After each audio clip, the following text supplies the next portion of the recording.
agree. I think of all the It's good. diabetes memes and jokes I've seen, especially since it's around Easter.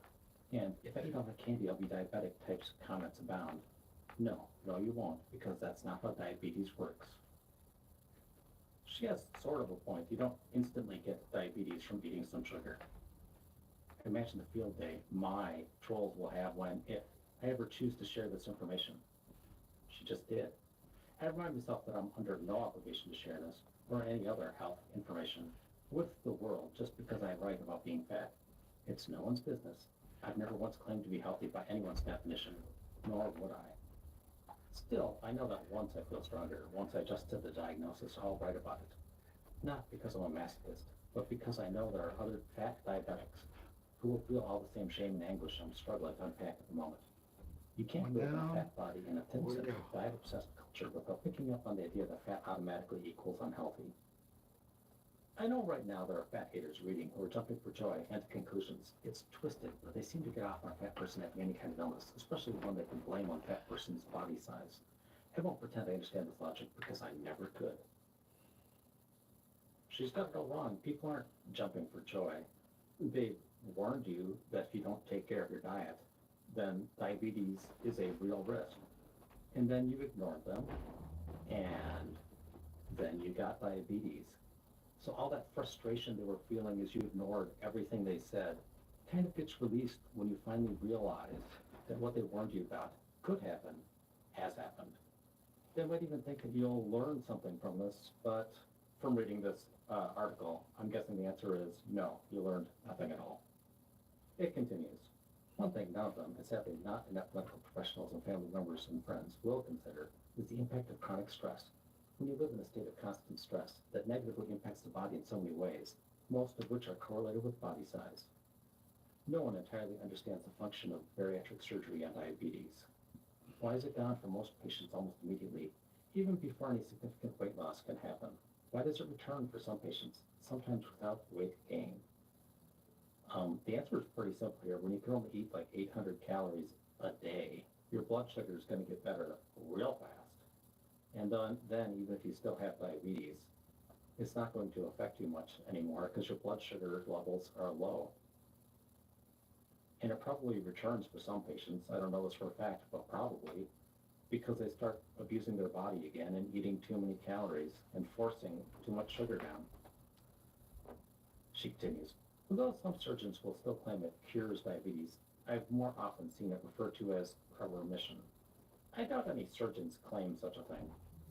And if they do, they're probably speaking loosely when what they really mean is remission. Remissions are, of course, all often too temporary, so selling these surgeries as a cure is disingenuous at best and unethical at worst. It negatively impacts our health in every possible way, from the weight bias of medical providers to the lack of accessibility for medical equipment that is illogical when you consider the obesity crisis is something we've been hearing about for decades now. If you know fat people exist, but you don't make changes in medical care to accommodate them, how worried are you really about their health? Wait a minute, that seems backward. If you know fat is bad for you and you do nothing to deal with the problem, are they really worried about their own health? She continues, we are berated constantly, frequently for our size in the name of health. Then when we need care, we can't get it because of the implicit biases held against us by medical professionals. She actually hasn't presented any evidence that she's not receiving medical care, so this just seems to be her punching at shadows. She continues, I'm lucky. My doctor has been my doctor for a long time, and she was supportive when I chose to stop dieting for my mental and, yes, believe it or not, physical health. The story for me became a lot clearer at this point, so she was probably already obese. And then she stopped caring about her diet at all. And then what happened? Oh, she gained weight. Oh, she got diabetes.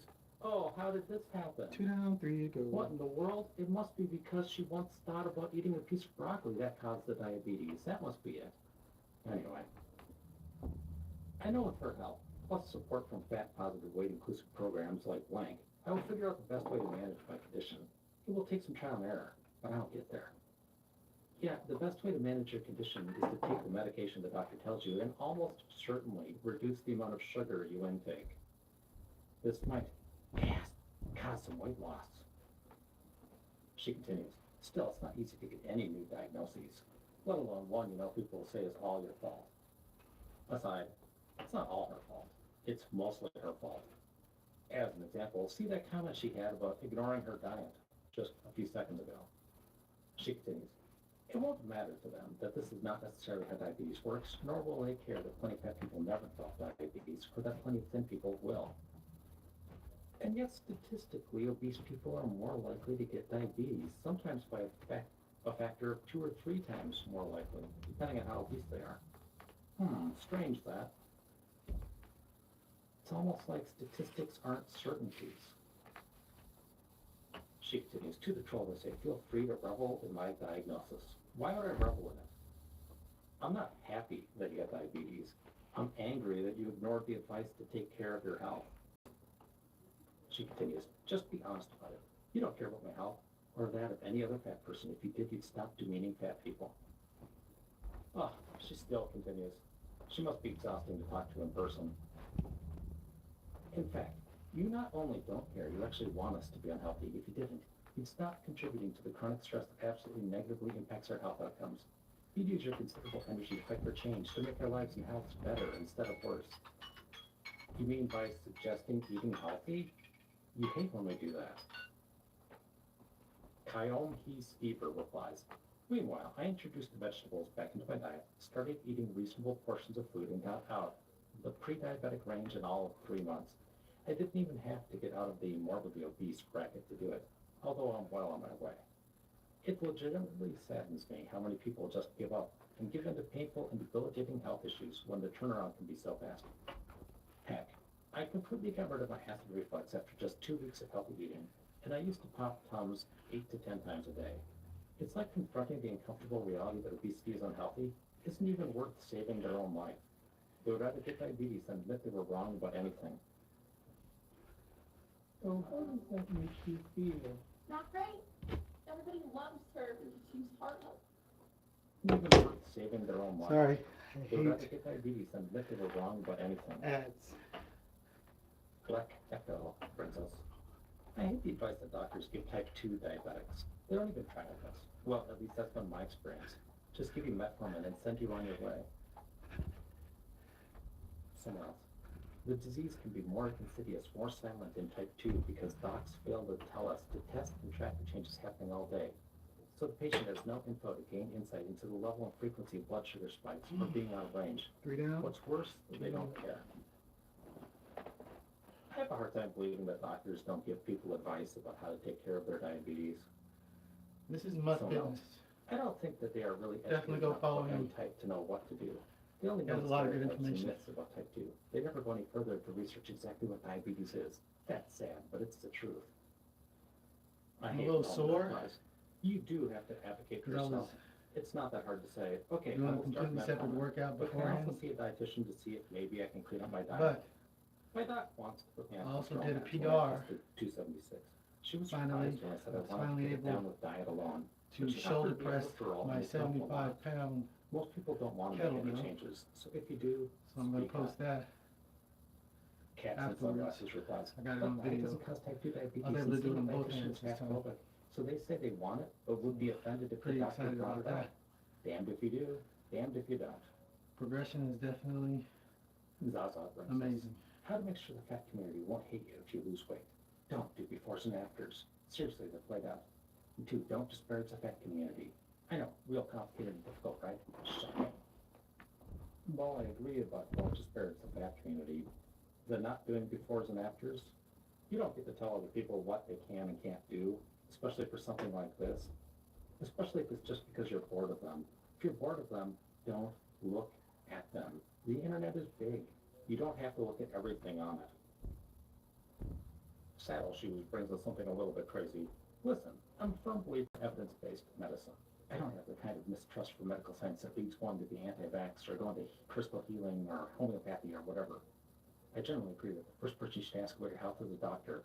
But like, after AIDS was mistaken for a cancer caused by being gay, maybe a symptom of the disease of gayness, and all women's issues were chalked up to hysteria, also known as having a uterus, and all the many racist medical practices that have gone on and still go on. Franco Pietro has a quick little reply. Listen, I don't trust medicine. I'm just saying it's wrong. just don't understand the very specific kind of left-leaning individual who can understand all of that and is like, no, but fatness is the one kind of human diversity that actually just is itself an illness. And actually you can just diagnose someone with being fat and not explore their health care further. Go lose weight if you want basic dignity, chubbo. Like sometimes I get these replies to some of my posts and I'll go to the blog to block them. Probably expect them to see like a racist or a troll or something. And I find a blog of an otherwise seemingly somewhat socially aware, thoughtful individual who apparently lost all compassion and critical thinking skills the second a fatty was mentioned. It's not the only marginalized category of people that experiences this phenomenon, but that doesn't stop it from being infuriating. There's a very specific kind of despair and helplessness. So, I'm looking at someone who by all rights should be an ally and hearing them say, we need to end all human suffering, except you. I want to reply to the end of that. We need to end all human suffering, except you. That's not probably what they're Or saying at down, all. one What to they're go. probably saying is we want to end your suffering as well by having you eat a more healthy diet and lose weight. That doesn't mean they're trying to kill you. That means they're trying to make you healthy. They are not the same thing. You won't die if you become healthy. Green Bambi brings us. Ways weight gain has negatively impacted me. My lower back has more stress on it. Yoga positions and Pilates positions are harder. My feet hurt all the time in so many different ways. Certain positions, tricks feel inaccessible and I miss them. Varicose veins hurt. Yes, weight gain has negatively impacted me. My body hurts in ways it didn't, but there are so many caveats to this before someone goes, I knew it, all people are hurting in their bodies. None of this makes me bad or disgusting or unworthy person. Okay. None of this makes someone else allowed to message me unsolicited health advice or weight loss advice. Okay. Lots of plus people do not experience what I currently am experiencing. Yeah, I don't believe for a second that any obese person finds yoga positions and Pilates positions as easy as they would if they were thinner. I don't believe it. And I don't believe there are certain people who find that varicose veins don't hurt. People assume a health status when they look at me, and it makes me feel really awful. Let's all work to not do that. If the health status she's referring to is obesity, that's a health status you can actually figure out pretty easily by looking at somebody.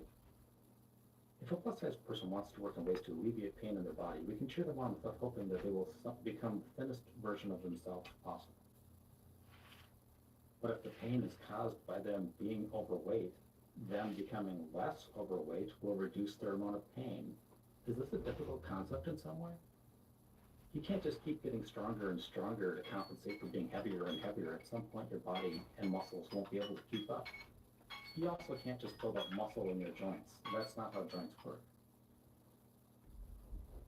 Loved Up Bunny brings us a parent who'd rather risk the life of their child than admit that being obese is dangerous. All right. My daughter needs her wisdom teeth out, and she's having a disorder. An oral surgeon said he would not give her IV anesthesia because her BMI is too high and she could die. Emphasis the person, not me. She has no other underlying cardiopulmonary conditions.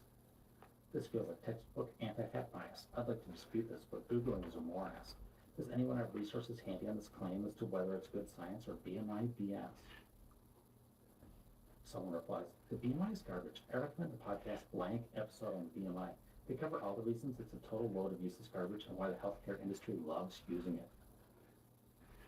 Maker Bobster replies, Dear Dr. Oral Surgeon, you need to go forward with the surgery because despite the risks to my daughter's life that you laid out earlier, I have found a podcast episode that says you're wrong. Feel free to listen to it since your 4 years of education wasn't enough. Sincerely, delusional parent. All done. Lexi Black Market brings us. New guidelines suggest children struggling with obesity should be evaluated and treated early and aggressively. The American Academy of Pediatrics says treatments can include medications for kids as young as 12 and surgery for those as young as 13. Someone replies, while trans youth are being denied medical care and bodily autonomy in some states, fat children are actively being groomed to hate themselves. My next permanently video. alter their bodies with a surgery that leads to a plethora of Showcasing my health problems in PR. adulthood. This is sick. I'm so angry. See y'all later. Uninstall IE replies. 1. Vulnerable minority denied medical care. 2. Doctors want